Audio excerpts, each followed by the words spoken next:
હું કાંઈ પણ કરું ને પણ 2-3 વર્ષ પહેલાં નોરતા કર્યા હતા, ગયા વર્ષે નોરતા કર્યા હતા, આજુ તે કંઈક આવતા વર્ષે કરવા પડે કદાચ એની ઈચ્છાની વાત છે. આપણે કાંઈ પણ આત્મજ્ઞાન આપી દઈએ ને એટલે એના જન્મની ભૂખ ભાંગી જાય, જન્મની ભૂખ ભાંગી જાય.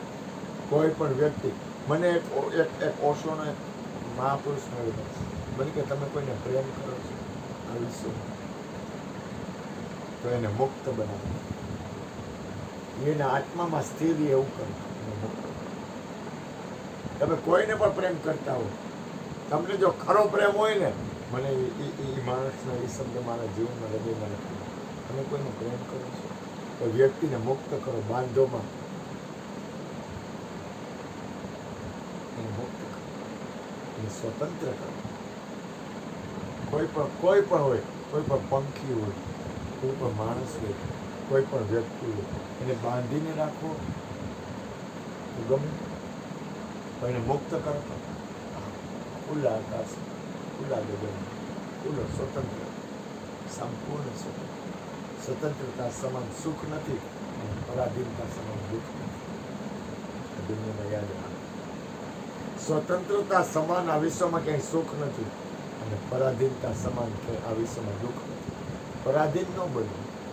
પરાધીન એટલે આવતા છોકરું કોઈને કાંઈ કહેવું પડે ને મને ગમે નહીં,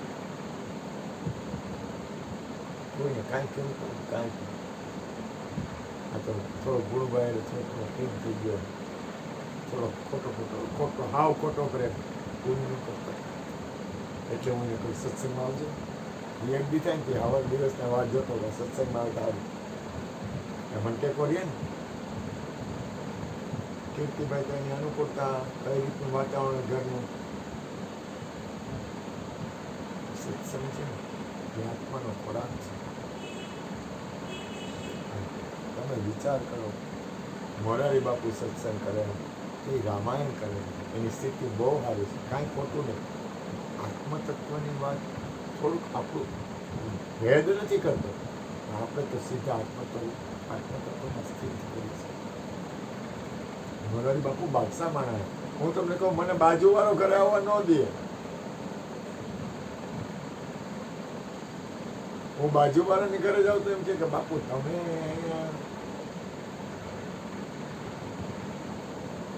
જો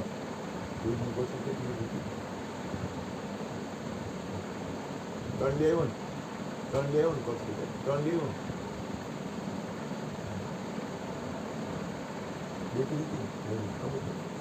ધ્યાન છે, બે કીધી હતી ને એલા નથી કહેતો, એનું ધ્યાન નથી સાબિત કરું. માણસ જાગે ક્યારે, એનું ધ્યાન ન હોય સાબિત કરે તો જાગે ને.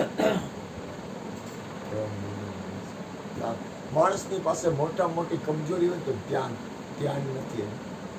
તમારી પાસે ધ્યાન હોય, બીજું તમારી શબ્દમાં પારક શક્તિ હોય ને, એટલે તમે આ દુનિયામાં મારી ગેરંટી તમે શબ્દને પારખી શકતા હો ને એટલે તમારો જન્મ સફળ.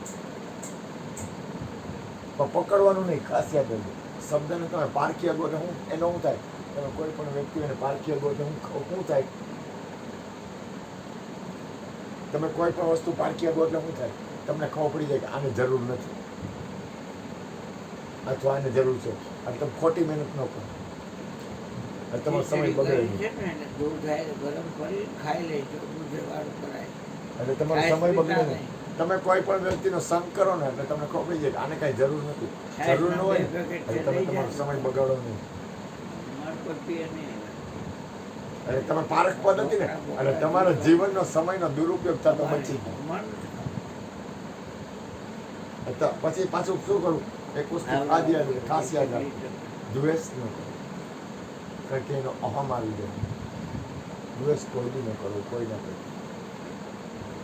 મિત્રો શું થાય, આપણને ઝાઝી ખબર પડવા માંડે ને, ઝાઝા આપણે કોઈ પણ વ્યક્તિને પારખ કરીને એટલે દ્વેષ થઈ જાય છે. સારું આને હાલું જ નથી થતું એટલે આપણે એનાથી દ્વેષ કરીએ. દ્વેષ નહીં કરવાનો, પરમાત્માના બાળક જ છે, જેમ કરવું આપણે માલિક નથી, આપણે નીકળી જાય અને ઊભો રહેવું પડે તો ઊભું રહેવાનું. બહુ એટલું બધું સૂક્ષ્મ આપણું જીવન છે, એટલું બધું સૂક્ષ્મ ને એટલું બધું દિવ્ય ને એટલી બધી સ્થિતિવાળું છે કે આ તમામ વાતાવરણમાં રહી અને આત્મકલ્યાણ તરફ ગતિ કરીને આ મુદ્દો છે. બોલું સદગુરુ મહારાજ. બોલો.